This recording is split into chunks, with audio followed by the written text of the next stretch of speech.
For some time, I assumed I was merely ill-informed or overcautious. I've now realized that we have all been subject to a form of gaslighting, whether it's Beck's afforestation, direct air capture, carbon absorbing unicorns. The assumption is that net zero will work because it has to work. But beyond fine words and glossy brochures, there is nothing there. The emperor has no clothes. I'm Dean Walker, and welcome to the Poetry of Predicament podcast, a podcast for people brave enough to face humanity's challenges and problems, and most importantly, our numerous predicaments. The Poetry of Predicament is a podcast meant to inspire us to bring forth grace, beauty, and connection with the web of life in the face of a predicament-laden world. This episode of the Poetry of Predicament podcast is going to be the first of what will be at least a three-part series here in the spring of 2021, in which we're focusing on the integrity and professionalism, or lack thereof, in science communicators around the world. We're starting this series with the most positive example we can find, a current article by Knorr and Dyke and Watson from The Conversation. So we'll be reading that today, and we'll be having the next couple of episodes of this series be exploring the more negative end of the science communicator quality spectrum. So buckle your seatbelts, and it should be a good series. Hey there.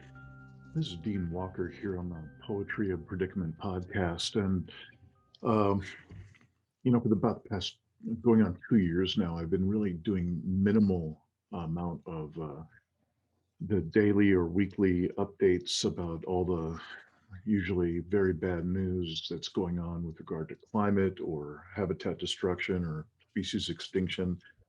There are a lot of my cohort, a lot of my compadres in the doomosphere, so to speak, that report on that stuff in a gorgeous way, and they're consistent and they're creative in how they do it, and they do a better job than I do about that stuff.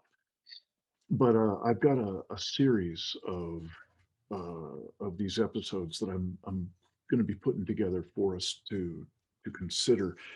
It's not so much about the content in terms of climate change or some specific aspect of habitat destruction and so on.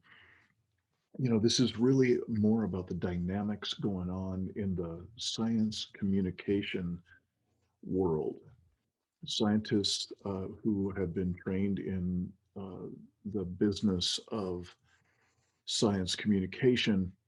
And you may have seen some of my earlier episodes, one in which I specifically focused on the remote interaction between science communicator Kate Marvel and Jonathan Franzen, an author who at that time, 2, 3 years ago, put out a pretty, uh, I thought, very thoughtful article in terms of what his suggestions were in terms of being present to and being engaged with the global scale predicaments going on.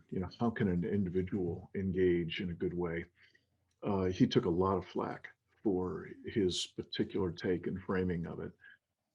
And again, particularly from Kate Marvel, who I have never heard a science communicator use the words "shut up, Franzen" in a Scientific American article in response to his article.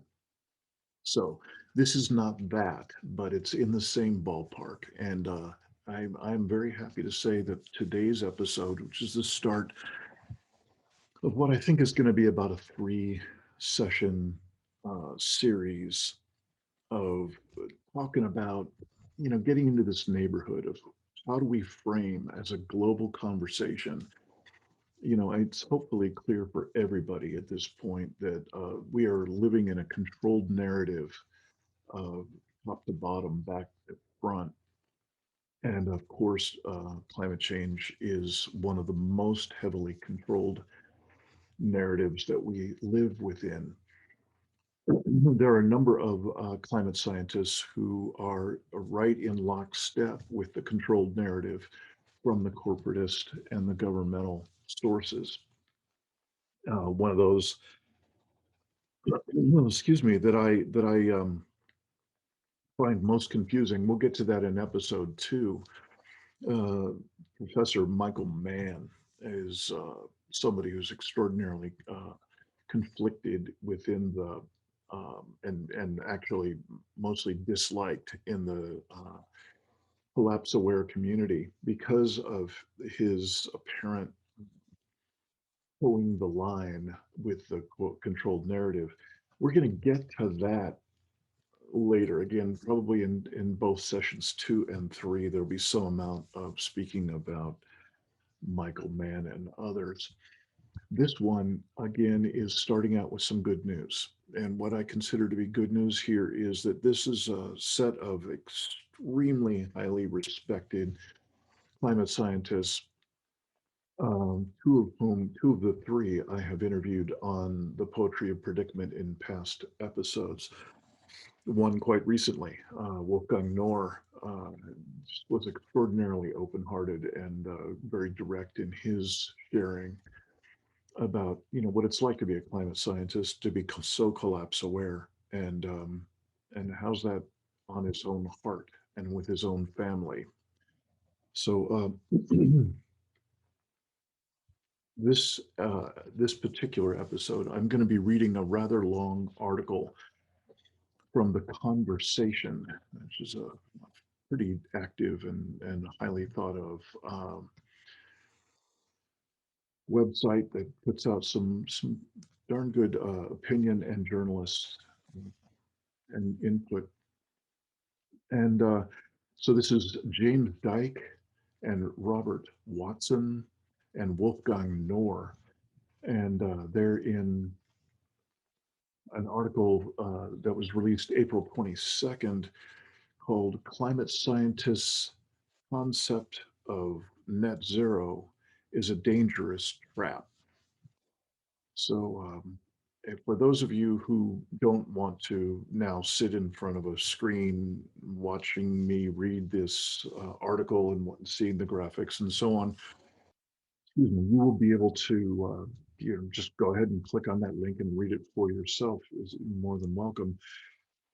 I will be putting in just a little bit more context, if you will, for why I'm making this series and why this particular piece is a good place to start.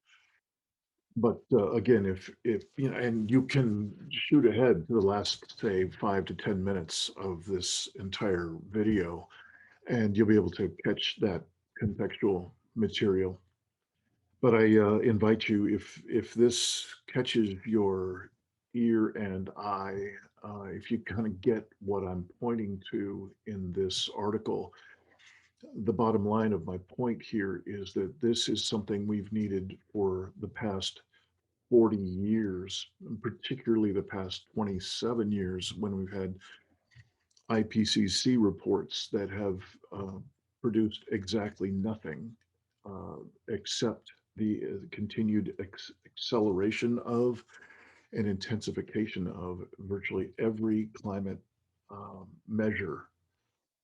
And so, what I'm most thrilled to be sharing about this article and why I'm thrilled enough to be taking the time to read this rather long article is that this shows a level of humanity and a level of humility and a level of deep professionalism that I've been starved for in any of the fields that are represented in this global climate predicament that we're in, from politics to the corporate stance to the control other areas of controlling the narrative, and particularly with these climate scientists who some of them have just been doing their best and kind of keeping their nose to the grindstone and doing their best job at a rather subdued level. And what I think you're going to find here is, again, a humility and a professionalism and a humanity that is deeply inspiring. So if that, sparks your interest, either stay here and listen to me read it, or you yourself can read it and perhaps catch it on the next round when we go into the Michael Mann and others, kind of the other side of the coin, if you will. So I'm going to share screen with you and show you what I'm reading and sit back and enjoy, or click on the link for yourself and off we go. The conversation, April 22nd, 2021. Climate scientists' concept of net zero is a dangerous trap. Sometimes realization comes in a blinding flash. Blurred outlines snap into shape, and suddenly it all makes sense. Underneath such revelations is typically a much slower dawning process. Doubts at the back of the mind grow. The sense of confusion that things cannot be made to fit together increases until something clicks or perhaps snaps. Collectively, we three authors of this article must have spent more than 80 years thinking about climate change. Why has it taken us so long to speak out about the obvious dangers of the concept of net zero? In our defense, the premise of net zero is deceptively simple, and we admit that it deceived us. The threats of climate change are the direct result of there being too much carbon dioxide in the atmosphere. So it follows that we must stop emitting more and even remove some of it. This idea is central to the world's current plan to avoid catastrophe. In fact, there are many suggestions as to how to actually do this, from mass tree planting to high tech direct air capture devices that suck out carbon dioxide from the air. The current consensus is that if we deploy these and other so called carbon dioxide removal techniques at the same time as reducing our burning of fossil fuels, we could more rapidly halt global warming. Hopefully around the middle of this century, will achieve net zero. This is the point at which any residual emissions of greenhouse gases are balanced by technologies removing them from the atmosphere. This is a great idea in principle. Unfortunately, in practice, it helps perpetuate a belief in technological salvation and diminishes the sense of urgency surrounding the need to curb emissions now. We've arrived at the painful realization that the idea of net zero has licensed a recklessly cavalier burn now, pay later approach, which has seen carbon emissions continue to soar. It's also hastened the destruction of the natural world by increasing deforestation today and greatly increases the risk of further devastation in the future. To understand how this has happened, how humanity has gambled its civilization on no more than promises of future solutions, we must return to the late 1980s when climate change broke out onto the international stage. A quote from James Dyke, senior lecturer in global systems, University of Exeter. He says, over the years, doubt has developed into dread. This gnawing sense that we have made a terrible mistake. There are now times when I freely admit to a sense of panic. How did we get this so wrong? What are our children supposed to think about how we have acted? Again, James Dyke, one of the three authors of this paper. Steps toward net zero. On June 22nd, 1988, James Hansen was the administrator of NASA's Goddard Institute for Space Studies, a prestigious appointment, but someone largely unknown outside of academia. By the afternoon of the 23rd, he was well on the way to becoming the world's most famous climate scientist. This was as a direct result of his testimony to the US Congress when he forensically presented the evidence that the Earth's climate was warming and that humans were the primary cause. The greenhouse effect has been detected and it is changing our climate now, is a quote from that now famous speech. If we had acted on Hansen's testimony at the time, we would have been able to decarbonize our societies at a rate of around 2% a year in order to give us about a 2 in 3 chance of limiting warming to no more than 1.5 degrees Celsius. It would have been a huge challenge, but the main task at the time would have been to simply stop the accelerating use of fossil fuels while fairly sharing out future emissions. For those of you who are able to watch this and see this on screen, there's a pretty darn good graph here from basically derived from the text of how steep the stopping of CO2 emissions needs to be the longer we wait to be in significant action. 4 years later, there were glimmers of hope that this would be possible. During the 1992 Earth Summit in Rio, all nations agreed to stabilize concentrations of greenhouse gases to ensure that they did not produce dangerous interference with the climate. The 1997 Kyoto Summit attempted to start to put that goal into practice. But as the years passed, the initial task of keeping us safe became increasingly harder given the continual increase in fossil fuel use. It was around that time that the first computer models linking greenhouse gas emissions to impacts on different sectors of the economy were developed. These hybrid climate economic models are known as integrated assessment models. They allowed modelers to link economic activity to the climate by, for example, exploring how changes in investments and technology could lead to changes in greenhouse emissions. They seemed like a miracle. You could try out policies on a computer screen before implementing them, saving humanity costly experimentation. They rapidly emerged to become key guidance for climate policy, a primacy they maintain to this day. Unfortunately, they also remove the need for deep critical thinking.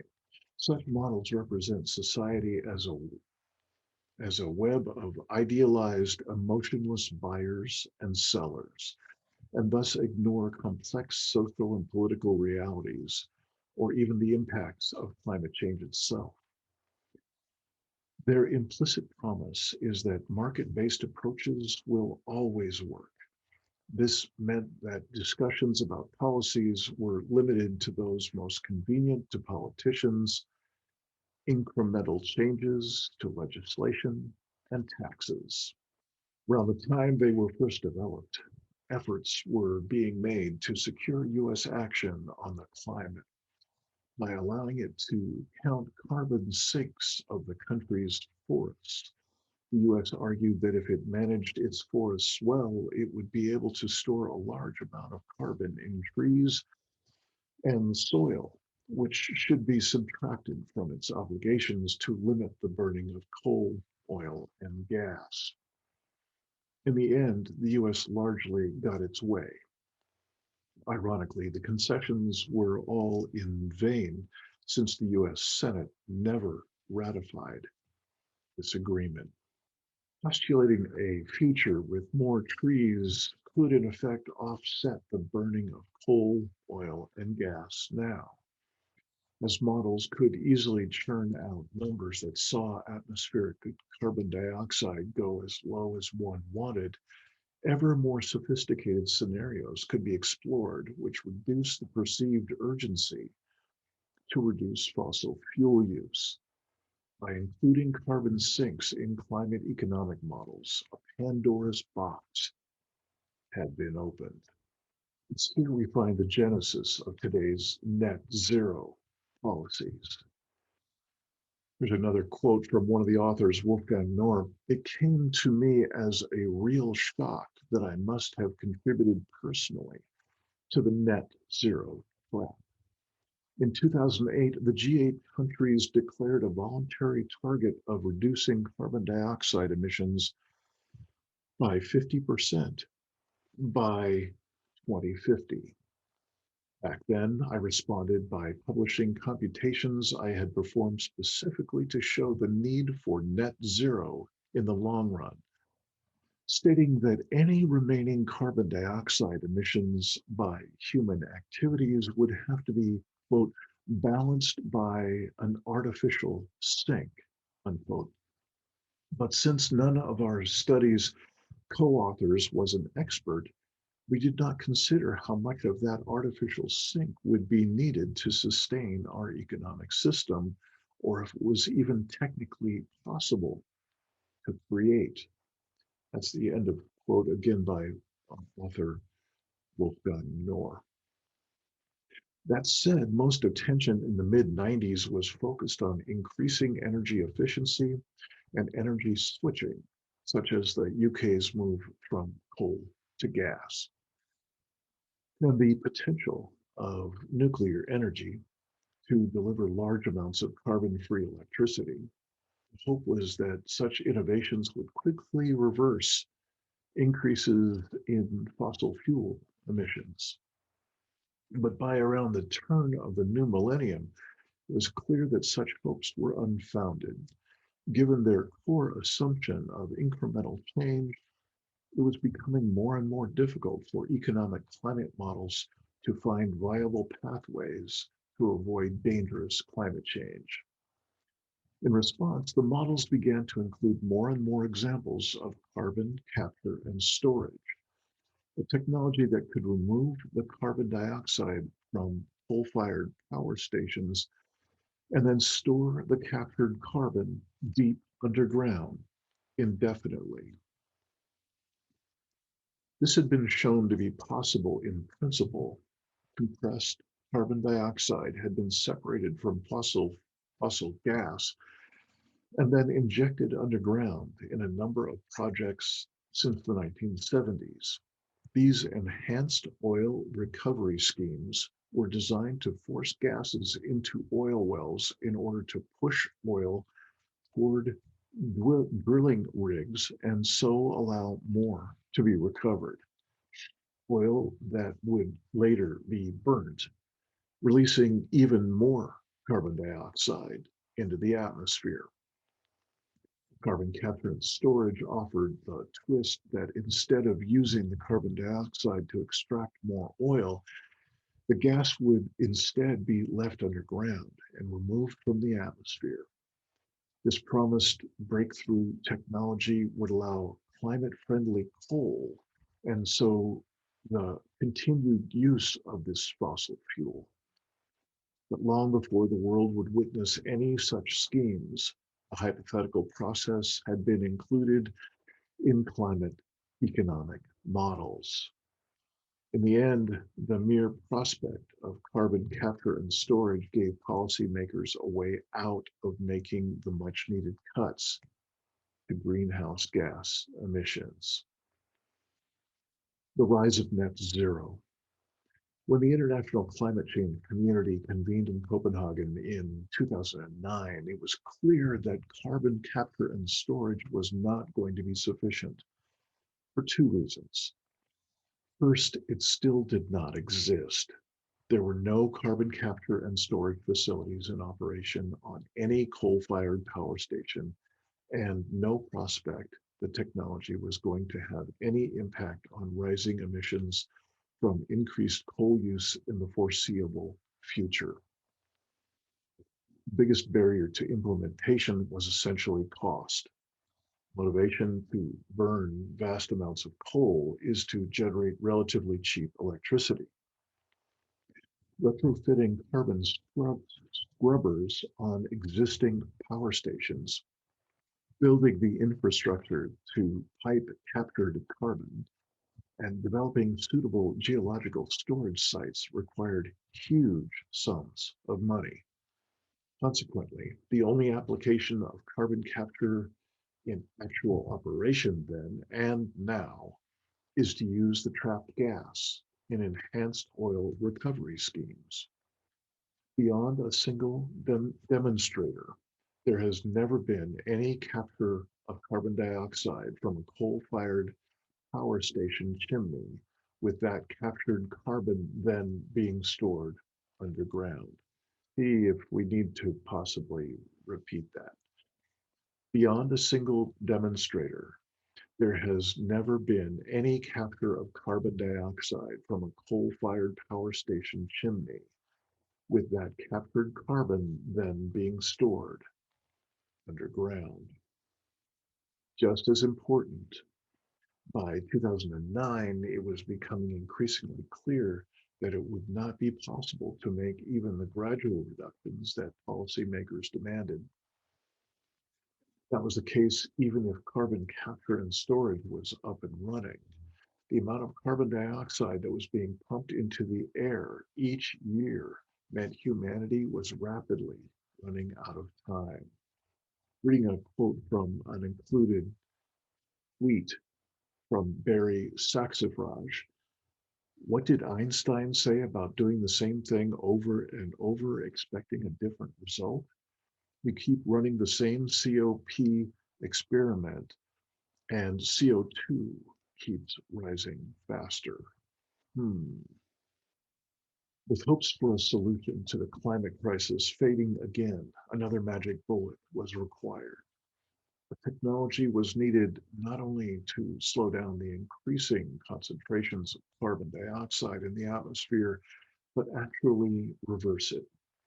In response, the climate economic modeling community, already able to include plant-based carbon sinks and geological carbon storage in their models, increasingly adopted the solution of combining the two. So it was the bioenergy carbon capture and storage, or BECCS, rapidly emerged as the new savior technology.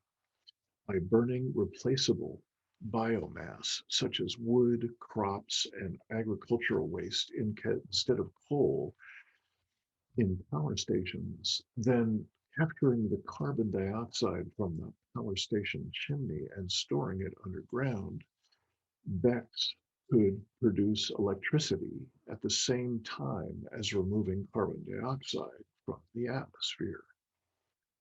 That's because as biomass, such as trees, grow, they suck in carbon dioxide from the atmosphere.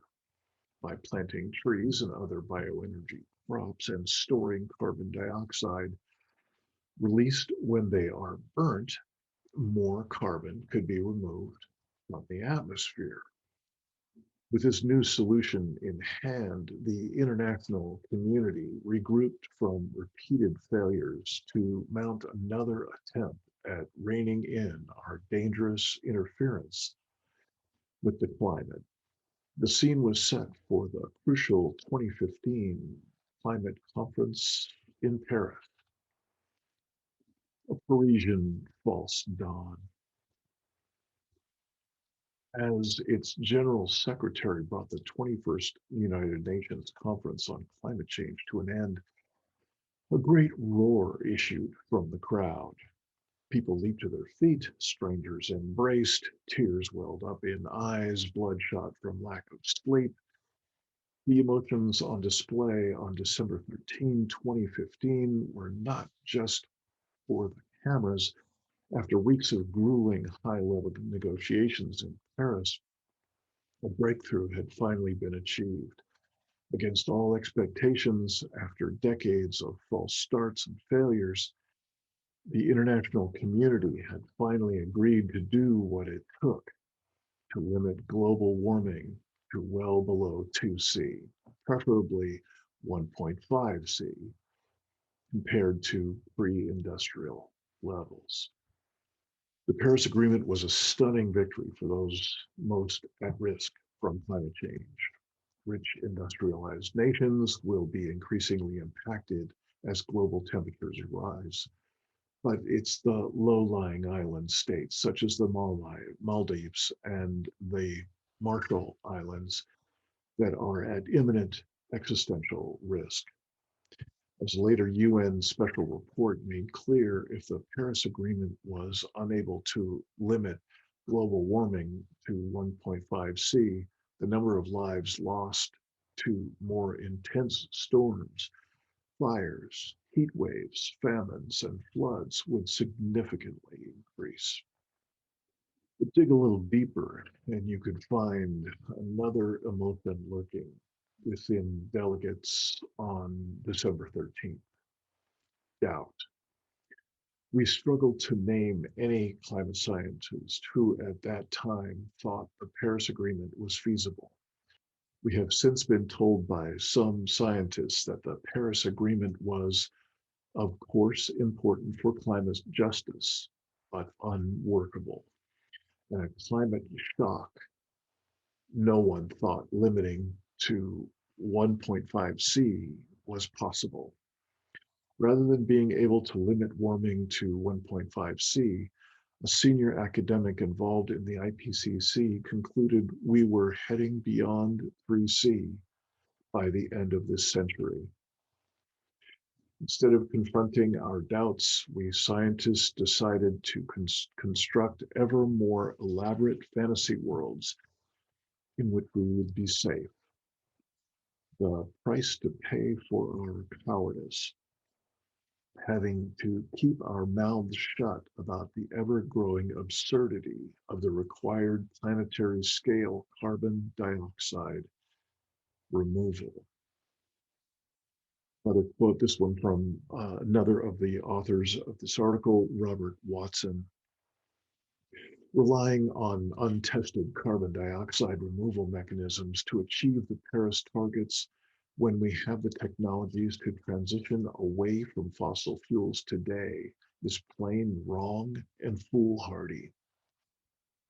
Why are we willing to gamble the lives and livelihoods of millions of people, the beautiful life all around us, and the futures of our children? Taking center stage was Beck's, because at the time this was the only way climate economic models could find scenarios that would be consistent with the Paris Agreement. Rather than stabilize, global emissions of carbon dioxide had increased some 60% since 1992. Alas, Beck's, just like all the previous solutions, was too good to be true. Across the scenarios produced by the Intergovernmental Panel on Climate Change, the IPCC, with a 66% or better chance of limiting temperature increase to 1.5C, Beck's would need to remove 12 billion tons of carbon dioxide each year. Beck's at this scale would require massive planting schemes for trees and bioenergy crops. The Earth certainly needs more trees. Humanity has cut down some 3 trillion since we first started farming some 13,000 years ago.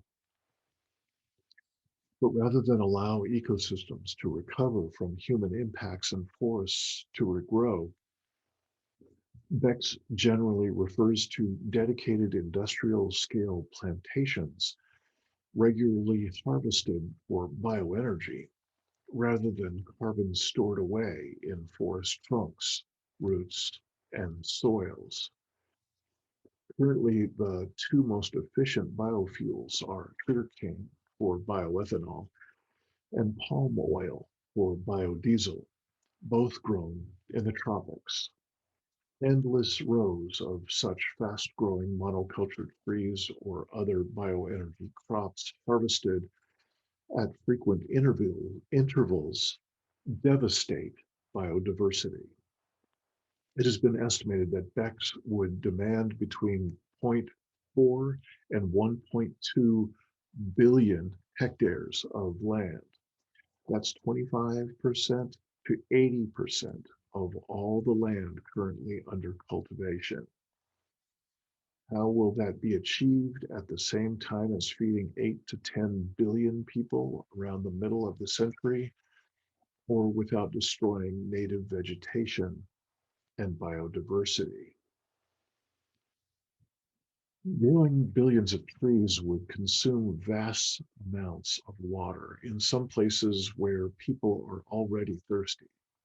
Increasing forest cover in higher latitudes can have an overall warming effect because replacing grassland or fields with forests means the land surface becomes darker. This darker land absorbs more energy from the sun, and so temperatures rise. Focusing on developing vast plantations in poorer tropical nations comes with real risks of people being driven off their lands. And it is often forgotten that trees and the land in general already soak up and store away vast amounts of carbon through what is called the natural terrestrial carbon sink. Interfering with it could both disrupt and sink and lead to double accounting. Again, a quote from co-author Wolfgang Nohr. The predecessor to net zero was and still is called offsetting. Once I was full of hope that carbon offsetting schemes could do the trick and save intact forest ecosystems from almost certain destruction by economic development. Now I know this was just a dream. The massive amount of offsetting needed for staying within safe climate limits cannot be met by leaving nature alone. It demands fast-growing, mostly alien species that are cut down often and regularly, with devastating consequences for biodiversity. We're already seeing the beginning of it in European forests. I'm scared almost more by the consequences of net zero than by those of climate warming. As these impacts are becoming better understood, the sense of optimism around BECCS has diminished. Pipe dreams. Given the dawning realization of how difficult Paris would be in the light of ever rising emissions and limited potential of BECCS, a new buzzword emerged in policy circles: the overshoot scenario. Temperatures would be allowed to go beyond 1.5 C in the near term, but then be brought down with a range of carbon dioxide removal by the end of the century. This means that net zero actually means carbon negative. Within a few decades, we will need to transform our civilization from one that currently pumps out 40 billion tons of carbon dioxide into the atmosphere each year to one that produces a net removal of tens of billions. Mass tree planting for bioenergy, or as an attempt at offsetting, had been the latest attempt to stall cuts in fossil fuel use. But the ever increasing need for carbon removal was calling for more. This is why the idea of direct air capture, now being touted by some as the most promising technology out there, has taken hold. It's generally more benign to ecosystems because it requires significantly less land to operate than bats, including the land needed to power them using wind or solar panels. Unfortunately, it is widely believed that direct air capture, because of its exorbitant costs and energy demand, if it ever becomes feasible to be deployed at scale, will not be able to compete with BECCS with its voracious appetite for prime agricultural land. It should now be getting clear where the journey is heading. As the mirage of each magical technical solution disappears, another equally unworkable alternative pops up to take its place. The next is already on the horizon, and it's even more ghastly. Once we realize net zero will not happen in time or even at all, geoengineering, the deliberate and large scale intervention in Earth's climate system, will probably be invoked as the solution to limit temperature increases.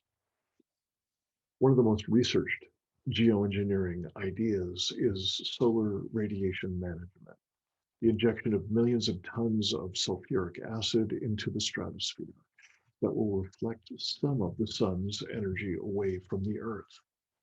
It is a wild idea, but some academics and politicians are deadly serious despite significant risks. The U.S. National Academies of Sciences, for example, has recommended allocating up to $200 million over the next 5 years to explore how geoengineering could be deployed and regulated. Funding and research in this area is sure to significantly increase. It's another quote from co-author James Dyke. It's astonishing how the continual absence of any credible carbon removal technology seems to never affect net zero policies. Whatever is thrown at it, net zero carries on without a dent in the fender. For some time, I assumed I was merely ill-informed or overcautious. I've now realized that we have all been subject to a form of gaslighting, whether it's BECCS, afforestation, direct air capture, carbon absorbing unicorns.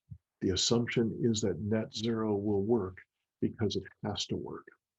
But beyond fine words and glossy brochures, there is nothing there. The emperor has no clothes. Difficult truths. In principle, there's nothing wrong or dangerous about carbon dioxide removal proposals. In fact, developing ways of reducing concentrations of carbon dioxide can feel tremendously exciting. You are using science and engineering to save humanity from disaster. What you're doing is important. There's also the realization that carbon removal will be needed to mop up some of the emissions from sectors such as aviation and cement production. So there will be some small role for a number of different carbon dioxide removal approaches. The problems come when it is assumed that these can be deployed at vast scale. This effectively serves as a blank check for the continued burning of fossil fuels and the acceleration of habitat destruction. Carbon reduction technologies and geoengineering should be seen as a sort of ejector seat that could propel humanity away from rapid and catastrophic environmental change. Just like an ejector seat in a jet aircraft, it should only be used as the very last resort. However, policymakers and businesses appear to be entirely serious about deploying highly speculative technologies as a way to land our civilization at a sustainable destination. In fact, these are no more than fairy tales. The only way to keep humanity safe is the immediate and sustained radical cuts to greenhouse gas emissions in a socially just way. Academics typically see themselves as servants to society. Indeed, many are employed as civil servants. Those working at the climate science and policy interface desperately wrestle with an increasingly difficult problem. Similarly, those that champion net zero as a way of breaking through barriers holding back effective action on the climate also work with the very best of intentions. The tragedy is that their collective efforts were never able to mount an effective challenge to a climate policy process that would only allow a narrow range of scenarios to be explored. Most academics feel distinctly uncomfortable stepping over the invisible line that separates their day job from wider social and political concerns. There are genuine fears that being seen as advocates for or against particular issues could threaten their perceived independence. Scientists are one of the most trusted professions. Trust is very hard to build and easy to destroy. Again, another quote from co-author Robert Watson. The youth of today and future generations will look back in horror that our generation gambled with catastrophic changes in climate and biodiversity for the sake of cheap fossil fuel energy when cost-effective and socially acceptable alternatives were available. We have the knowledge needed to act. The IPCC and IPBES assessments, which I have co-chaired, demonstrate that these issues are interconnected. That's the climate change and biodiversity crises. These issues are interconnected and must be addressed together and now. Most recent assessments clearly show we are failing to meet any of the agreed targets for limiting climate change or loss of biodiversity. I'm ashamed of our repeated failures. There's another invisible line, the one that separates maintaining academic integrity and self-censorship.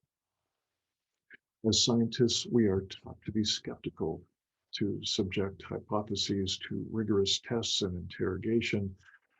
But when it comes to perhaps the greatest challenge humanity faces, we often show a dangerous lack of critical analysis. In private, scientists express significant skepticism about the Paris Agreement, facts, offsetting, geoengineering, and net zero. Apart from some notable exceptions, in public, we quietly go about our work applying for funding, publish papers, and teach. The path to disastrous climate change is paved with feasibility studies and impact assessments. Rather than acknowledge the seriousness of our situation, we instead continue to participate in the fantasy of net zero. What will we do when reality bites? What will we say to our friends and loved ones about our failure to speak now? The time has come to voice our fears and be honest with wider society. Current net zero policies will not keep warming to within 1.5 C because they were never intended to. They were and still are driven by a need to protect business as usual, not the climate. If we want to keep people safe, then large and sustained cuts to carbon emissions need to happen now. That is the very simple acid test that must be applied to all climate policies. Time for wishful thinking is over. So if you have decided to stay and listen to me read that article, congratulations and thank you for sitting through it. I sincerely hope that you have found that to be both deeply confirming and informative, but also deeply reassuring in the humanity of a significant section of our climate scientist community. I'm going to be uh, calling each of these three co-authors and hopefully get them all three onto a panel discussion podcast episode. But in the meantime, I'm going to be, again, producing two or three more in this series. Today's, I would consider the most positive of the series by far. This kind of reassurance of humanity and of professionalism and of a much needed humility in these times. That's the good news. In the coming episodes, we're going to be spending quite a bit of time looking at the communication style and content of Michael Mann and others who are, I would assert, not acting with that level of integrity or sincerity or humility.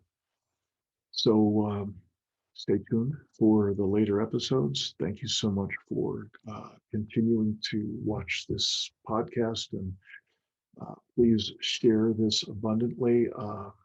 And the link again is in the show notes for this article.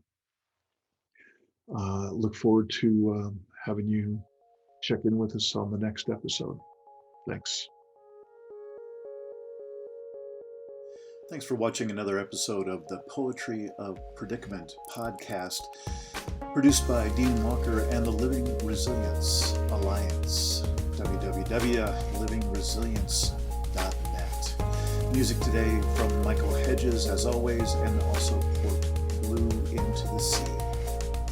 Also available on our website, www.livingresilience.net, is a wide array of articles, online learning series, arranging group and individual resilience coaching, and sign up for our every other Tuesday free support group that we call Safe Circle Calls.